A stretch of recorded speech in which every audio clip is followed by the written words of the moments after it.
और उसके बाद उपाय पे। जैसे आप देखे होंगे पिछला इंटरव्यू में हमने भी कहा था, ये जो वैकेंसी 32,500 के आसपास आई है, 32,438, ये पूरी वैकेंसी का 1/4 वैकेंसी है। AIRF ऑल इंडिया फेडरेशन जो है रेलवे का, उसने भी स्पष्ट कर दिया है, आयोग के सामने बात रख भी दिया है। हेलो वॉरियर्स, स्वागत है आप सभी का आपके अपने YouTube चैनल जी दरोगा जी में। देखिए अभी हमारे साथ दीपक सर मौजूद हैं। बार बार ग्रुप डी को लेकर के बच्चे के मन में जो असमंजस की स्थिति बनी हुई है उसी पर चर्चाएं होंगी। क्या सीट की संख्या बढ़ाकर 1 लाख की जा सकती है या 32,438 सीटों पर ही वैकेंसी निकलेगी? चूंकि 23 तारीख से दिया गया है कि आप लोगों का वैकेंसी फॉर्म भराएगा, लेकिन अभी तक कोई नोटिफिकेशन नहीं आया है। लेट क्यों हो रहा है, सारी चीज़ों पर चर्चाएं करते हैं सर से। सर स्वागत है आपका हमारे चैनल पर। बहुत बहुत धन्यवाद सर।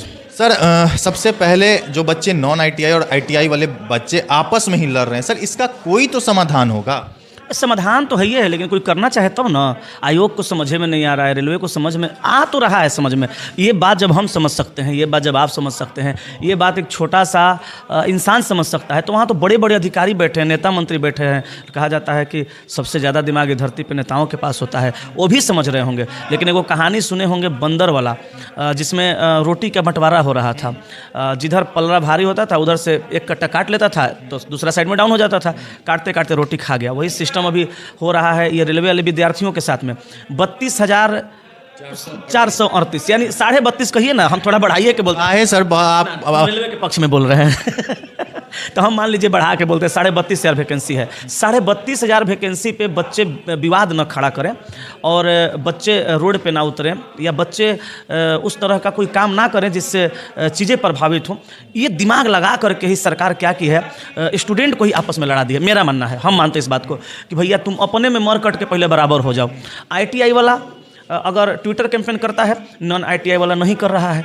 अब ना ढंग से ट्विटर कैंपेन हो रहा है और ना ढंग से आवाज़ कोई उठा पा रहा है, क्योंकि नॉन ITI वाले कह रहे हैं बल्ले बल्ले हो गया, हम तो फार्म भरेंगे।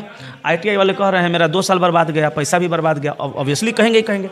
लेकिन सरकार इस पे अगर थोड़ा सा समझदारी दिखाती, समझदारी तो है ही है सरकार को, स्टूडेंट के बारे में थोड़ा सोचती तो मामला सबको सही हो सकता है। मेरे पास उपाय है, सॉलिड उपाय है, लेकिन सरकार ये काम ही नहीं करेगी। बताइए आप, हो सकता है सरकार सुन ले। 2 मिनट में तो हम बतेबे करेंगे, 2 मिनट बाद बताएंगे। लेकिन सरकार पूरा सोच समझ करके, आयोग पूरा सोच समझ करके काम कर रही है कि लोग आवाज़ उठेबे नहीं करेगा, लेकिन इससे काम नहीं चलने वाला है। ये चीज़ समझ जाना होगा कि किसी भी हाल में वैकेंसी बढ़ानी होगी और वैकेंसी बढ़ने के साथ साथ ITI वालों के लिए भी सुविधा करना होगा और नॉन ITI वालों के लिए भी सुविधाजनक काम करना होगा। अच्छा सर, पास हाँ बोलिए। अच्छा सर, जैसे कि आप बोल रहे हैं कि ITI वालों के लिए भी सुविधा देना होगा, नॉन ITI वालों के लिए भी सुविधा देना होगा। सर आपकी बात बिल्कुल सही है। आपने अभी कहा सर ट्विटर कैंपेन अगर ITI वाले करें तो नॉन ITI वाले कहेंगे कि साथ नहीं देंगे। तो आपको क्या लगता है जब ITI वाले ट्विटर कैंपेन करेंगे तो नॉन ITI वाले बच्चे नहीं करेंगे, वो बच्चे नहीं मांगेंगे? जरूरतें नहीं है ये सब करने का। ये सब करने का जरूरत क्या है? देखिए सिंपल सा बात है। अब हम आपको ले चलते हैं वैकेंसी पे और उसके बाद उपाय पे। जैसे आप देखे होंगे पिछला इंटरव्यू में हमने भी कहा था, ये जो वैकेंसी 32,500 के आसपास आई है, 32,438, ये पूरे वैकेंसी का 1/4 वैकेंसी है।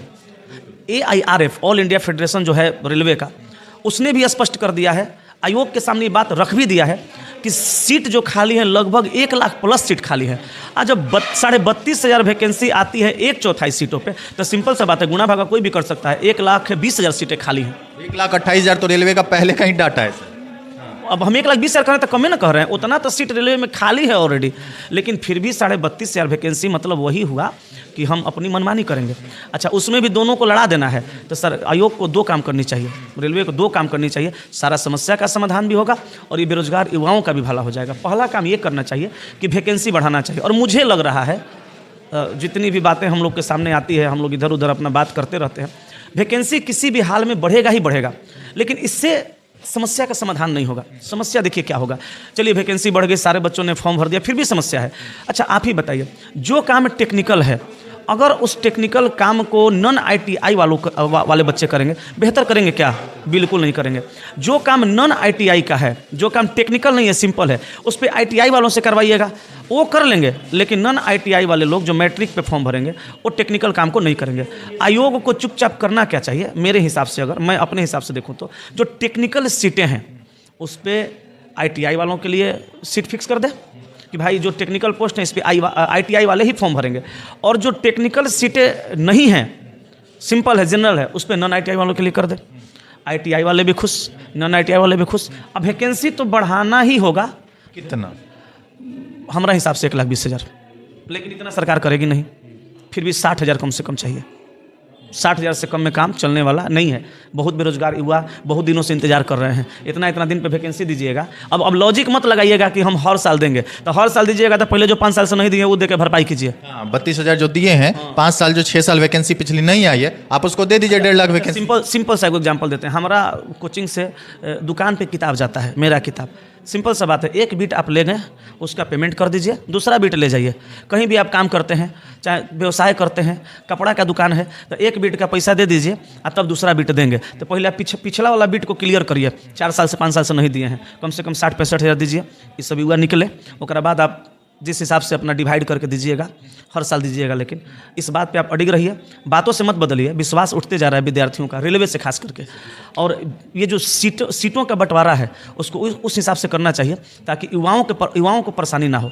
एक बात और जान लीजिए, युवा को परेशानी होगा तो फिर सबको परेशान होना पड़ जाएगा, हम भी। सर कहीं ना कहीं ये डिवाइड एंड रूल वाली नीति अपनाई जा रही है हर विभाग में देखा जाए तो, और खास करके रेलवे में 6 साल पे आप वैकेंसी निकालते हैं। सर आरपीएफ एसआई की वैकेंसी 2018 में आई थी, आप 2024 में वैकेंसी निकालते हैं और 450-52 सीट देते हैं। मतलब ऊंट के मुंह में जीरा का फोड़न वाला हाल करके रखा गया है उन तमाम अभ्यर्थियों के साथ। सर ये कहीं ना कहीं अन्याय। सर कितने बच्चे तो अपना एज गंवा चुके हैं, उनके साथ न्याय कैसे हो?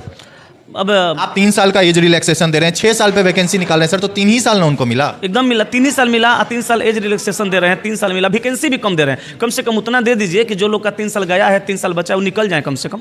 ये सोचना चाहिए इस बात पे, और इस बात पे पूरी अच्छे से सोचना चाहिए। अच्छा, दूसरा बात आप बोले कि डिवाइडेड नीति वाला, तो गलती उनकी नहीं है। हम लोग भी इतिहास पढ़े हैं, हमारे इंडिया में जो इतिहास पढ़ाया जाता है उसमें यही इतिहास में एक पन्ना ये भी है, फूट डालो राज करो।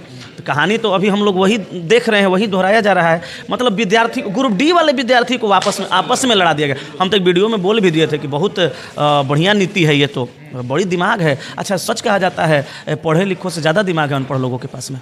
नेता मंत्री जो दिमाग लगाते रहते, सोचिए ना आप कितना बढ़िया दिमाग है, दोनों को लड़ा दो ना। सोच ट्विटर कैंपेन होगा ढंग से, और ना लोग आवाज़ उठाएगा ढंग से, ना वैकेंसी बढ़ाने की बात। वैकेंसी तो बढ़ाना होगा, वैकेंसी बढ़ाना होगा, क्योंकि देखिए उनको भी पता है कि इतनी कम सीटों पे हमारा काम चलने वाला नहीं है। 23 तारीख से तो दिया गया है, फॉर्म आ जाएगा, तो एलपी का भी फॉर्म आ गया, भरा गया, उसके बाद वैकेंसी बढ़ा। इहो ना आप देखिएगा। वो तो सर सरकार अपने मन से बढ़ाई, उसके ऊपर आवाज़ तो शुरू में उठा, फिर जब फॉर्म आ गई बच्चे पढ़ाई में लग गए। बच्चे भी तो सर, सरकार ये भी जान रही है कि जब वैकेंसी दे देंगे बच्चे पढ़ाई में लग जाएंगे, वो इन चीज़ों के पीछे नहीं भागेंगे कि सीट बढ़ा। तो सरकार तो पहले ही से व्यवस्था लगाई है कि बेटा अपने में लड़ लो, आवाज़ें नहीं उठाएगा। सर इसमें कहीं ना कहीं आप तमाम टीचर भी पिसाते हैं। जो अगर आप ITI वालों की तरफ बोलें तो नॉन ITI वालों से सुनते हैं, जब नॉन ITI वालों के पक्ष में बोलें तो ITI वालों के पक्ष में सुनते हैं। हम केकरो पक्ष में नहीं हैं, हम केकरो विपक्ष में नहीं हैं। ITI वाले भी मेरे हैं, नॉन ITI वाले भी मेरे हैं। जो कहते हैं कि हमारा खाली ITI वाला से मतलब है, वो जाने, हमारा भैया दोनों से मतलब है। हमारा दोनों के भविष्य के बारे में सोचना है, हम दोनों के लिए बात करेंगे, हम दोनों के लिए आवाज़ उठाएंगे। हम अभी क्या बोले आपसे, सीटों का बंटवारा ऐसा होना चाहिए कि टेक्निकल पोस्ट पे सिर्फ ITI वाले ही फॉर्म भरें, नॉन ITI वालों को वहाँ पे न दिया जाए। और जो टेक्निकल सीटें नहीं है, जो टेक्निकल पोस्ट नहीं है, वहाँ पे सिर्फ नॉन ITI वाले फॉर्म भरें। सीटों का बंटवारा हो जाएगा, कहीं कोई समस्या नहीं होगा। हाँ, एक चीज़ है, रेलवे में टेक्निकल पोस्ट ज़्यादा है, तो टेक्निकल सीटों पे वैकेंसी ज़्यादा निकलेगी। तो जो बच्चा एलिजिबल होगा तो वो ITI करके रखेगा, और जो बच्चा ITI करने में सक्षम नहीं होगा वो अपना मेहनत बढ़ाएगा, फाइट करेगा। अब सर जब यही करना था तो 2019 में आपने नोटिफिकेशन में दिया ही क्यों था कि अब ITI अनिवार्य हो जाएगा? आपने उसमें अनिवार्य लिखा है सर। बच्चे किसी भी तरह पैसा जुटाकर ITI किया, अब उनके साथ अगर इंसाफ नहीं होगा तो वो भी तो सर कहीं ना कहीं नाइंसाफ। अनिवार्य नहीं लिखा था, बड़े बड़े अक्षरों में अनिवार्य लिखा था। तो अब वही तो हम भी कर रहे हैं कि आप अनिवार्य करवाते हैं, बच्चा का पैसा लगवाते हैं और कहते हैं भैया अब हम ITI हटा रहे हैं। तो वो काम करिए, सब जितना लड़का ITI किया है ना, उतना दिन से उतना दिन के बीच में उसके लिए वो पैनल खोलिए। हम ओकरो उपाय है, आप चलिए ठीक है ITI पर कर दीजिए ग्रुप डी, लेकिन सरकार को ध्यान से मेरी बात सुनना चाहिए।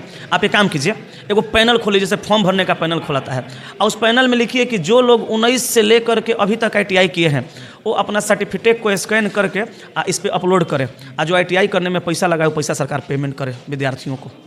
मतलब आप ऐसा सोच रहे हैं, सरकार ऐसा सोचेगी? एकदम सोचना चाहिए। मतलब आपको लग रहा है सीट नहीं बढ़ाया जा रहा और सरकार पैसा देगी? अच्छा, नहीं देगी तो आप अनिवार्य करके काहे हटा रहे हैं? नहीं ना हटाना चाहिए। इसी पे ना सर आवाज़ उठाना है। तो आवाज़ तो हम उठाइए ना रहे हैं, सबको उठाना चाहिए। हम तो कहिए रहे हैं कि सरकार पैसा दे, विद्यार्थी को जिसका पैसा बेकार, लोग शुद्ध ब्याज पे पैसा लेके घर के छप्पर चू रहा है बरसात के दिन में। वही बोल रहा हूँ सर, कितने बच्चे के पिता ठेला चलाते होंगे, रिक्शा चलाते हैं, ऑटो चलाते हैं, वो बच्चे 50,000 40,000 जितना भी फी लगता है सर। एक मिनट तो या तो उनको सुविधा दीजिए, उनके ITI पे सीट क्लियर कीजिए, ना तो उनका पैसा दीजिए। नहीं देंगे तो क्या कीजिएगा? अब सरकार जिस तरह से रिजिड है, नहीं देंगे तो क्या करेंगे आप तमाम शिक्षक? जिस तरह से आवाज़ उठा रहे हैं उस तरह से आवाज़ उठाएंगे। सरकार इस बात को सुनेगी, सुनना होगा, विद्यार्थियों के साथ अन्याय करना होगा। अन्याय अगर सरकार अन्याय करेगी, न्याय नहीं करेगी, विद्यार्थियों के साथ न्याय करना होगा, नहीं करेगी तो फिर आगे देखा जाएगा क्या हो रहा है। अच्छा सर, बहुत बच्चे जो नॉन ITI वाले बच्चे हैं वो बोल रहे हैं कि ITI पोस्ट पे तो ALP का निकलता है, टेक्नीशियन का निकलता है, फिर ग्रुप D को ITI में क्यों शामिल किया जा रहा है, उन्हें क्या बोलिए? उनका भी कहना ठीक है, लेकिन सर अभी आपने ही कहा कि टेक्निकल पोस्ट। पूरा सुनिए ना, पूरा बात सुनते नहीं है। उनका भी कहना ठीक है।